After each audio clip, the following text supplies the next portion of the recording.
ఇక దళితుల గురించి బీఆర్ఎస్ఏ మాట్లాడాలి.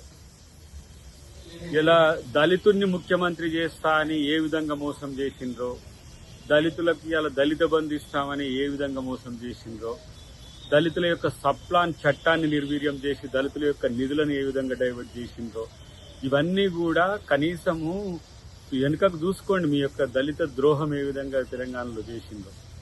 ఇంక ఈ రాష్ట్రంలో, తెలంగాణ రాష్ట్రంలో దళితులకు ద్రోహం చేసిన పార్టీ ఏదైనా ఉందంటే చరిత్రలో అది బీఆర్ఎస్ పార్టీ.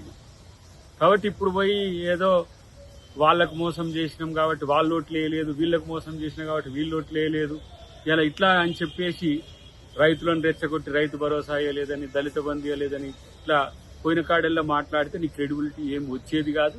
దాంట్లో కొత్తగా మీరు చేసిన విధ్వంసం తాలూకు దళితుల పట్ల మీరు అనుసరించే విధానం, అదే నేరలలో కావచ్చు, రాష్ట్రంలో జరిగిన దళితుల మీద జరిగిన దాడులన్నీ కూడా ఎవ్వరింకా మర్చిపోలే. అప్పుడే ఎందుకు ఇంకా మర్చిపోయినట్టుగా ఏదో కొత్త పాట పాడుతుంది కేటీఆర్. కాబట్టి ఒక దళిత ద్రోహ పార్టీగా బీఆర్ఎస్ ను దళితులందరూ కూడా చూస్తారు. కాబట్టి మీ మాటలకు విలువ లేదు. మీరు చెప్పే మాటలంతా కూడా పంచాయతీలు పెట్టడానికి, వర్గాల మధ్యన వైరుధ్యాలు సృష్టించడానికి ఉపయోగపడుతుంది తప్పితే రాష్ట్రానికి కానీ ప్రజలకు కానీ మీ వల్ల ఒరిగేది లేదని చెప్పి మిత్రుడు కేటీఆర్కి హితవు. చరిత్రలో ఎంతో మంది బీసీలను ముఖ్యమంత్రి చేసిన పార్టీ కాంగ్రెస్ పార్టీ. ఈరోజు బీసీలనే కాదు, ఎస్సీలను ముఖ్యమంత్రి చేసింది. ఈరోజు ఎస్సీనే ఇలా ఏఐసిసి అధ్యక్షుడు కూడా. ఇలా బీసీలకు సంబంధించిన అంశంలో రాష్ట్ర ప్రభుత్వం అనుసరిస్తున్న విధానాన్ని ఇలా మీ ప్రభుత్వం అంటే కేంద్ర ప్రభుత్వం బీజేపీని అనుసరించాల్సిన స్థితికి ఈరోజు కాంగ్రెస్ పార్టీ తీసుకొచ్చింది. Congress party social justice agent గా ఈ దేశంలో ఒక మంచి పేరున్నది. ఇలా చరిత్రలో ఎప్పుడు కూడా ఏ పార్టీ కూడా ఇంతలా బీసీల గురించి ఆలోచించలేదనేది సర్వత్రా వినపడుతున్న పరిస్థితుల్లో మీరు ఇలా జనగణనలో కులగణన అనేది తీసుకురావడం కూడా కాంగ్రెస్ పార్టీ, రాహుల్ గాంధీ గారు, రేవంత్ రెడ్డి గారే కారణం అనే విషయాన్ని మీరు గుర్తుంచుకుంటే మంచిది. కాబట్టి మీరు ఎంత మాటలు చెప్పినా, రాజకీయంగా విమర్శించినా కూడా అది కేవలం రాజకీయ విమర్శే. చేతలు కాంగ్రెస్ చేస్తుంది, మాటలు బీజేపీ మాట్లాడుతుంది. కాబట్టి మీ మాటలకు విలువ ఉండదు.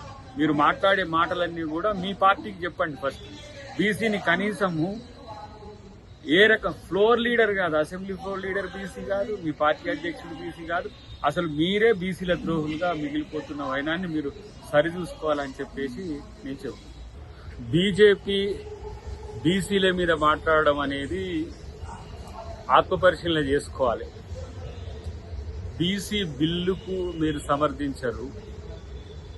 బీసీలు మీ పార్టీ అధ్యక్షులుంటే వాళ్ళని తొలగించి వాళ్ళని అవమానపరుస్తారు. బీసీ నాయకత్వానికి ప్రయారిటీ ఇయ్యరు. బీసీలకు మంత్రులు అని చెప్పి మనోడు రఘునందన్ అంటాడు.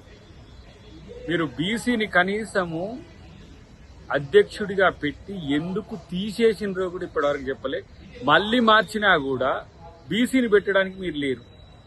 ఇలా బీసీ బిల్లు 42% ఇలా రిజర్వేషన్ల కొరకు పెడితే ఇలా దాన్ని సన్నాయి నొక్కులు పెడుతూ ఇలా 4 నెలల నుంచి దాన్ని తాత్సారం చేస్తూ అసలు బీసీలకు రిజర్వేషన్ బిల్లు అమలు కాదని చెప్పి మీ పార్టీ నాయకత్వమే చెప్తున్న పరిస్థితిలో మీరు బీసీల ద్రోహులుగా మిగులుతున్న రోజుల్లో మీరు బీసీల గురించి మాట్లాడితే ఎవరు పట్టించుకుంటారు?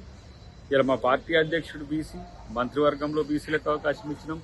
దేశంలోనే చరిత్ర సృష్టించే విధంగా ఇలా మా ముఖ్యమంత్రి గారు రెడ్డి అయినా కూడా ఒక బీసీ బిల్లుని తీసుకొచ్చి వేనోళ్ళ ఇలా పొగుడుతున్నారు బీసీ.